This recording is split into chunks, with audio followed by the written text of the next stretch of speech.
pleasant surprise. Welcome to Watch Mojo, and today we're counting down our picks for the movies starring a supervillain. We are focusing exclusively on films, both live action and animated, that center bad guys, even if they evolve from a straight-up villain into an anti-hero. Murray, one small thing. Yeah. When you bring me out, can you introduce me as Joker? Number 10, Brightburn. I'm 12 years old. I know. Exactly. You were still a child. Give it to me. I'm sorry, what'd you just say to me? I said, give it to me! What if Superman was a psychopath? Sometimes when bad things happen to people, it's for a good reason. That is the premise behind the James Gunn-produced Brightburn.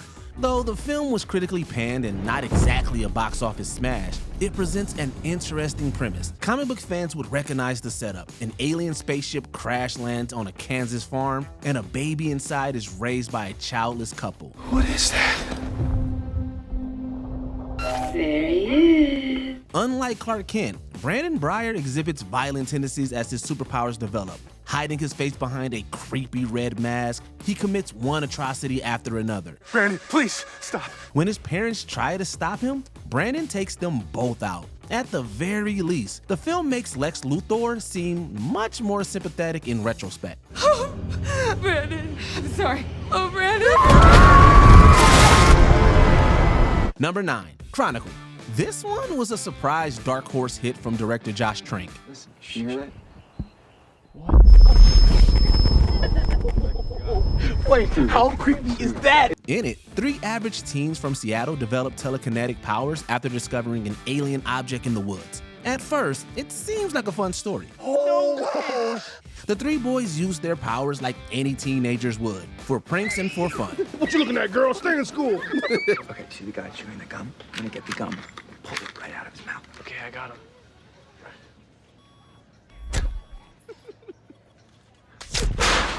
Things take a dark turn when Dan DeHaan's Andrew, a victim of bullying, uses his powers to fight back. After he seemingly kills one of the others by accident, Telling you, get away from me! Andrew's mind seems to crack. A lion does not feel guilty when it kills a gazelle, right? You do not feel guilty when you squash a fly. And I think that means something. He gets more and more violent and sadistic, using his powers to punish, steal, and eventually kill. It's a cautionary tale and feels a bit like a thinly veiled allegory for school shootings. Andrew! Don't make me do this! Number 8, Megamine. Oh, you're a villain, all right. Just not a super one. Yeah? What's the difference? Presentation! Will Ferrell stars as one of the 2 superpowered aliens sent to Earth. While his nemesis Metro Man goes on to become the world's greatest superhero, Megamine was raised in a prison. Can we keep it? He is a victim of circumstance who takes his frustration out on the world. How do I look, Minion? Do I look bad? Disgustingly horrifying, sir. That is until a relationship with reporter Roxanne Ritchie helps turn Megamine's life around. When his erstwhile apprentice turns against him, Megamine is forced to become a hero and save the day. The decidedly silly film is actually a surprisingly poignant reminder that the way we choose to treat people has great bearing on how they turn out. All right, put your hands in the air. Now hand over your wallets. I'm just kidding. Number 7, Venom. Eyes, lungs, pancreas. So many snacks, so little time. Over the years, this Marvel character has played many roles. He's been a sadistic villain, an anti-hero, and a dark protector of San Francisco. You go anywhere in the city, preying on innocent people, and we will find you and eat both your arms. When the alien symbiote finally got his own movie in 2018, Sony chose to go with all of the above. I am Venom, and you are mine. When down on his luck reporter Eddie Brock comes in contact with alien goo, Eddie. he transforms into an almost invincible monster and runs rampant, happily eating any criminal stupid enough to get in his way. Venom is more than willing to kill anyone, having been part of an alien mission to invade the Earth. You gonna eat anybody else? Most likely. His time with Eddie mellows Venom out, as he eventually agrees to only eat the wicked. On second thought. Please. Number 6, Split. The Beast is a sentient creature who represents the highest form of human's evolution. M. Night Shyamalan's movie can be hit or miss, but audiences seem to appreciate his psychological thriller Split. Rejoice! James McAvoy stars as Kevin, a victim of child abuse who developed dissociative identity disorder as a result. I can't stay alive for too long or he'll know and get angry, etc. McAvoy's acting chops were stretched to their limits. We will find our purpose. Portraying 23 separate personalities. Miss Patricia and I, we are ridiculed. Now, we're not perfect, but we don't deserve to be ridiculed.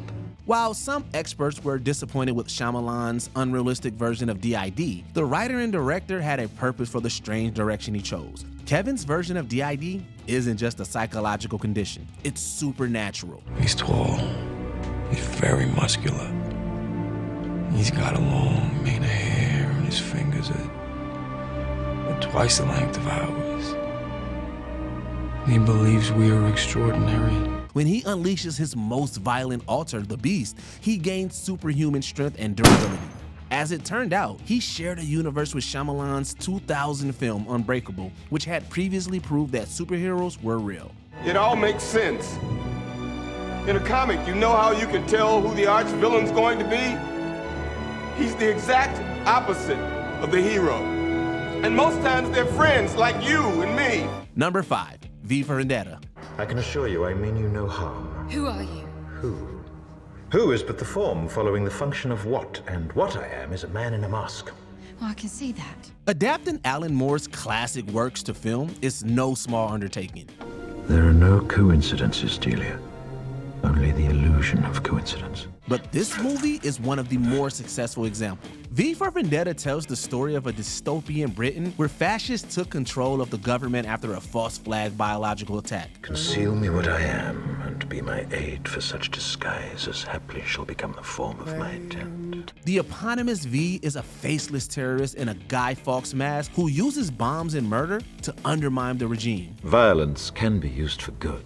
What are you talking about? In the current era of rising right-wing nationalism, fascism, and bigotry, its message is arguably even more relevant now than it was when it was released. Die! Die! Why won't you die? Why won't you die? Beneath this mask, there is more than flesh. Beneath this mask, there is an idea, Mr. Creedy. And ideas are bulletproof. Number 4, Despicable Me franchise. We stole the Times Square Jumbotron! This film series started with a simple animated movie and exploded into a worldwide phenomenon. It features Gru, a supervillain, and his bug-eyed yellow minions. Minions assemble! Okay. After adopting 3 orphan girls in the first film, he gives up the supervillain life to become a secret agent instead. That tastes good. I love the flavor of that. Oh, it's horrible, isn't it? No. The remaining sequels and prequels flesh out both Gru and his minions, portraying deeply empathetic villains you actually root for. All right, I'm not Minnie. Please stop calling me that. And also, they haven't accepted me yet. It doesn't hurt that, even as a supervillain, Gru is at odds with other bad guys more often than not. Get away from him! From facing down the vicious Six as a child supervillain in training, to taking on evil former child stars and luchadors.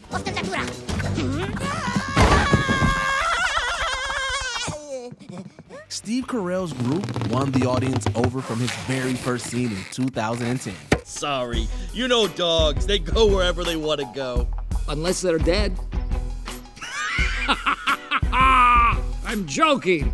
Although it is true. Number 3, X-Men First Class. If you're in there, I'd like you to know that I agree with every word you said. We are the future. But unfortunately, You killed my mother. In 2011, Fox decided to try a reboot of the X-Men. Where's Hank? While it's an X-Men film in name, First Class is also the origin story of one of Marvel's greatest villains, Magneto.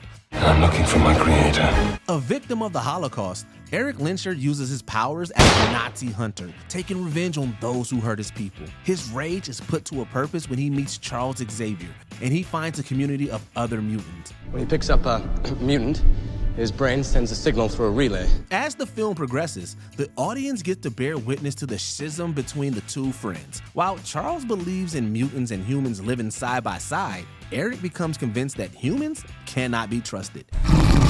It's beautiful and tragic, and sets the stage for one of Marvel's greatest frenemy relationships. All of us together, protecting each other.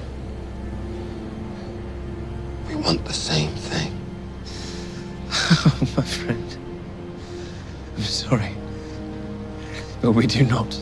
Number 2, The Suicide Squad. After the flop of 2016 Suicide Squad, Warner Brothers brought in James Gunn to try his hand at a sequel. Starfish is a slang term for a butthole. Think there's any connection? No. His movie brings in an absolutely massive team of bad guys, most of whom are instantly killed to defeat a giant alien threat in a fictional Latin American country. You gotta be kidding me. You're gonna risk the entire mission for a mental defective dressed as a court jester. This coming from a guy that wears a toilet seat on his head. We don't leave one of our own behind. It includes a few of the first film's fan favorites, particularly Margot Robbie's Harley Quinn. And you could pass away. What will they say about me?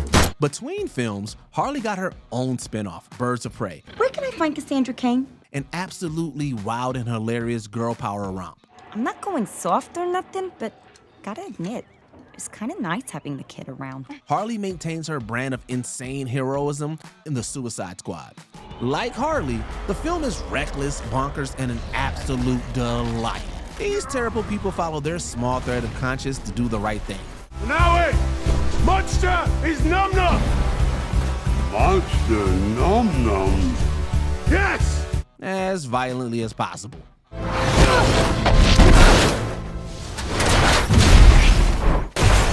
Before we continue, be sure to subscribe to our channel and ring the bell to get notified about our latest videos. You have the option to be notified for occasional videos or all of them. If you're on your phone, make sure you go into your settings and switch on notifications.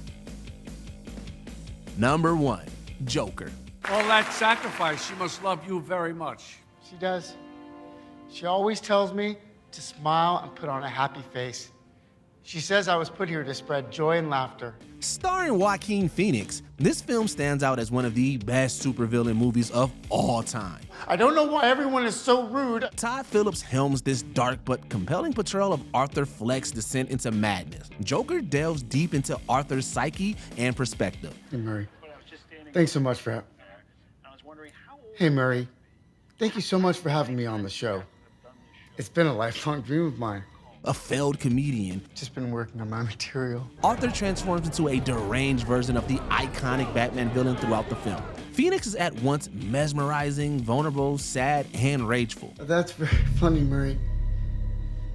You know, I'm also a comedian. Would you like to hear a joke? The world of the film is both dark and difficult, and madness almost feels like a logical response. Joker isn't just a comic book film. It is a character study exploring themes of mental illness, societal neglect, and the consequences of a broken system. Good night. And always remember, that's... Which supervillain do you think deserves their own franchise? Let us know in the comments down below. And don't forget to like and subscribe for more WatchMojo videos. What'd I do? Did I hurt you? Did you enjoy this video? Check out these other clips from WatchMojo, and be sure to subscribe and ring the bell to be notified about our latest videos.